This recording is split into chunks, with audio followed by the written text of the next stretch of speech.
Hello focus, आज जिस opportunity के बारे में हम लोग आपस में बात करने वाले हैं, ये अपॉर्चुनिटी हमारी स्पोर्ट्स अथॉरिटी ऑफ इंडिया में निकाली गई है, जिसको आप सभी लोग साई के नाम से जरूर जानते होंगे। साई हमारी एक ऑटोनॉमस ऑर्गेनाइजेशन है जिसको कंट्रोल करती है हमारी ministry of youth affairs and sports. इनका यानी कि साई का जो हेड ऑफिस है वो लोकेटेड है हमारे Jawaharlal Nehru sports complex, Lodhi road, new Delhi में। साई ने अपनी ऑफिशियल वेबसाइट पे 4 अप्रैल 2024 को ये डिटेल्ड एडवर्टाइजमेंट पब्लिश किया था regarding recruitment of junior consultant. इस पूरे डिटेल्ड एडवर्टाइजमेंट की हर एक डिटेल आप सभी कैंडिडेट्स के साथ शेयर करने से पहले एक इंपॉर्टेंट इंफॉर्मेशन वीडियो की स्टार्टिंग में आप सभी कैंडिडेट्स को देना चाहता हूं। जो भी कैंडिडेट अभी लॉ स्टूडेंट है, लॉ ग्रेजुएट हो चुका है या फिर प्रैक्टिसिंग एडवोकेट है, ऑल ओवर इंडिया के किसी भी कोर्ट में अगर आप लोग चाहते हैं हमारे इंडिया में हमारी लीगल फर्टिनिटी के रिगार्डिंग कोई भी वैकेंसी निकले, चाहे वो आपकी इंटर्नशिप की अपॉर्चुनिटी हो, चाहे कोई कॉर्पोरेट वैकेंसी हो, चाहे जुडिशरी की वैकेंसी हो, चाहे हमारी सेंट्रल और स्टेट गवर्नमेंट के द्वारा निकाली गई कोई बैंक की वैकेंसी हो, पब्लिक सेक्टर अंडरटेकिंग यानी पीएसयू की वैकेंसी हो, या फिर हमारे प्रैक्टिसिंग एडवोकेट्स के लिए निकाली गई कोई इंपैनलमेंट की वैकेंसी हो, it means all over India में हमारी लीगल फर्टिनिटी के रिगार्डिंग हमारे लॉ ग्रेजुएट्स के लिए कोई भी वैकेंसी निकलेगी, उस वैकेंसी के रिगार्डिंग आप सभी कैंडिडेट्स को इस चैनल पे टाइमली अपडेट प्रोवाइड कराई जाएंगी ताकि हमारे किसी भी कैंडिडेट से कोई भी लीगल अपॉर्चुनिटी की अपडेट मिस आउट ना हो। तो मैं चाहूंगा जिस भी कैंडिडेट ने अभी इस चैनल को सब्सक्राइब नहीं करा है वो मेक श्योर करे कि वो इस चैनल को बिना सब्सक्राइब करे ना जाए। अब बात कर लेते हैं हम लोग इस डिटेल्ड एडवर्टाइजमेंट के बारे में। स्पोर्ट्स अथॉरिटी ऑफ इंडिया यानी कि साई ने 4 अप्रैल को यह एडवर्टाइजमेंट पब्लिश किया था। इन्होंने इस एडवर्टाइजमेंट के थ्रू हमें जो डेजिग्नेशन ऑफर करी है वो हमें जूनियर कंसल्टेंट की डेजिग्नेशन ऑफर करी है, और इसमें जूनियर कंसल्टेंट के लिए जो नंबर ऑफ वैकेंसी निकाली गई है वो हमारी 5 वैकेंसी निकाली गई है। अब बात कर लेते हैं हम लोग दूसरी इंपॉर्टेंट इंफॉर्मेशन के बारे में।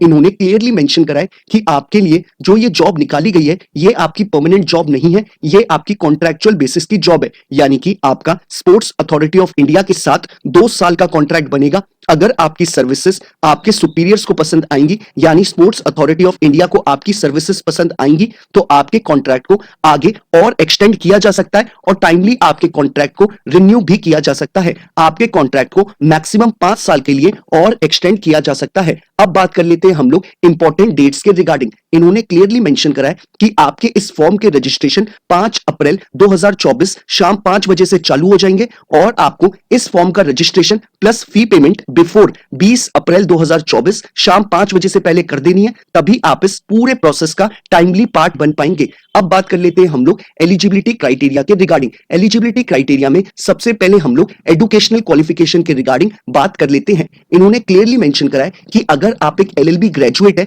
फ्रॉम रिकॉग्नाइज्ड यूनिवर्सिटी, इररिस्पेक्टिव आपने 3 ईयर का एलएलबी कोर्स करा है या फिर 5 ईयर का बीए एलएलबी का इंटीग्रेटेड कोर्स, अगर आप एक एलएलबी ग्रेजुएट है तो आप इनके एजुकेशनल क्वालिफिकेशन के क्राइटेरिया को फुलफिल करते हैं। अब बात कर लेते हैं हम लोग डिजायर्ड क्वालिफिकेशन के रिगार्डिंग। इन्होंने क्लियरली मेंशन करा है कि अगर आप एक मास्टर्स डिग्री होल्डर हैं और आपने अपनी मास्टर्स में स्पेशलाइजेशन में स्पोर्ट्स मैनेजमेंट रखा है तो आप इनके लिए एक डिजायर्ड कैंडिडेट हैं। अब बात कर लेते हैं हम लोग एक्सपीरियंस के रिगार्डिंग। इन्होंने क्लियरली मेंशन करा है कि अगर आपके पास 5 साल का एक्सपीरियंस है रेलेवेंट फील्ड में तो आप इस पूरे प्रोसेस का पार्ट बन सकते हैं। अब बात कर लेते हैं हम लोग डिजायर्ड एक्सपीरियंस के रिगार्डिंग। इन्होंने क्लियरली मेंशन करा है कि अगर किसी कैंडिडेट के पास एक्सपीरियंस है गवर्नमेंट में, सेमी गवर्नमेंट ऑर्गेनाइजेशन में, किसी ऑटोनॉमस ऑर्गेनाइजेशन में या फिर किसी पब्लिक सेक्टर अंडरटेकिंग की ऑर्गेनाइजेशन में, तो वो इनके लिए एक डिजायर्ड कैंडिडेट है। यानी कि हमारा कोई भी कैंडिडेट इस फॉर्म को फिलअप कर सकता है जिसके पास 5 साल का एक्सपीरियंस है, लेकिन जिस कैंडिडेट के पास गवर्नमेंट, सेमी गवर्नमेंट, ऑटोनॉमस और पीएसयू ऑर्गेनाइजेशन में एक्सपीरियंस है वो इनके लिए एक डिजायर्ड कैंडिडेट है।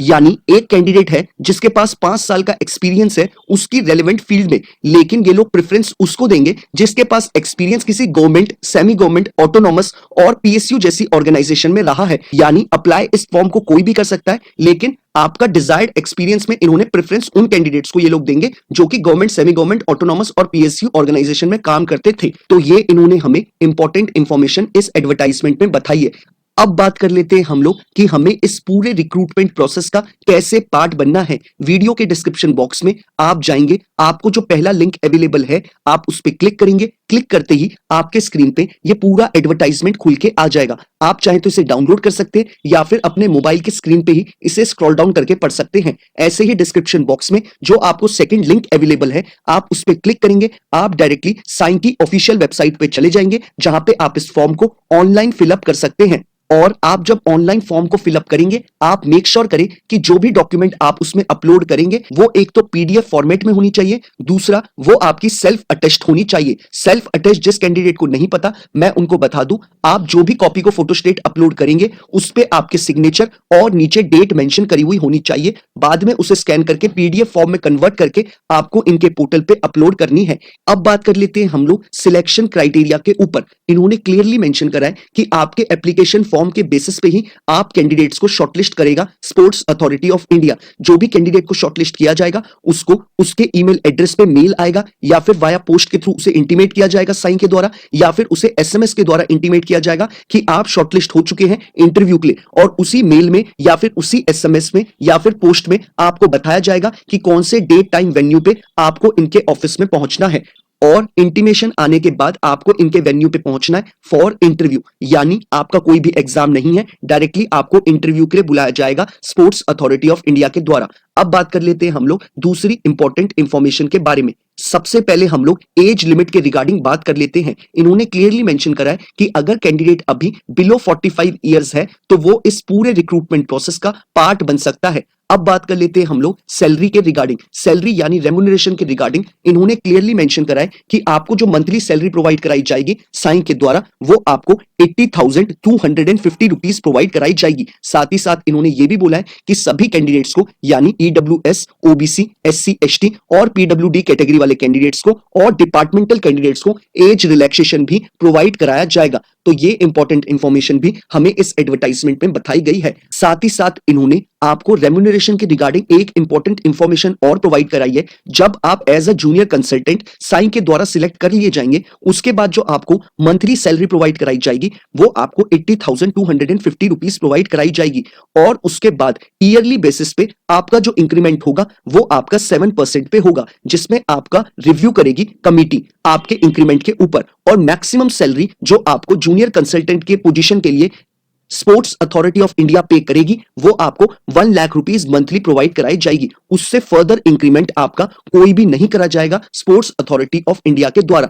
और ये भी मैं आपको बता दूं कि आपकी जो एज लिमिट है वो आपकी इस फॉर्म की जो लास्ट डेट है उसके अकॉर्डिंग कैलकुलेट करी जाएगी। अब बात कर लेते हैं हम लोग दूसरी इंपॉर्टेंट इंफॉर्मेशन के बारे में। इन्होंने क्लियरली मेंशन करा है कि आपको 2.5 दिन की महीने में छुट्टी दी जाएगी स्पोर्ट्स अथॉरिटी ऑफ इंडिया के द्वारा। साथ ही साथ इन्होंने क्लियरली मेंशन करा है कि आपको एज अ जूनियर कंसल्टेंट अगर कहीं बाहर जाना पड़ेगा कंपनी के काम से तो आपको इकोनॉमी क्लास की टिकट करानी होगी, उसको कंपनी रीइंबर्स करेगी। और अगर आप ट्रेन में जा रहे हैं तो आपको एसी 2 टायर का ही पैसा रीइंबर्स किया जाएगा, यानी आप मैक्सिमम एसी 2 टायर का टिकट तक का ही अपने पैसे को रीइंबर्स कर सकते हैं। अब बात कर लेते हैं हम लोग दूसरी इंपॉर्टेंट इंफॉर्मेशन के बारे में। इन्होंने मेंशन करा है कि आपको होटल अप टू 2,250 रुपीज तक का ही बुक करना है, क्योंकि आपको स्पोर्ट्स अथॉरिटी ऑफ इंडिया इतना ही पैसा रीइंबर्स करेगी।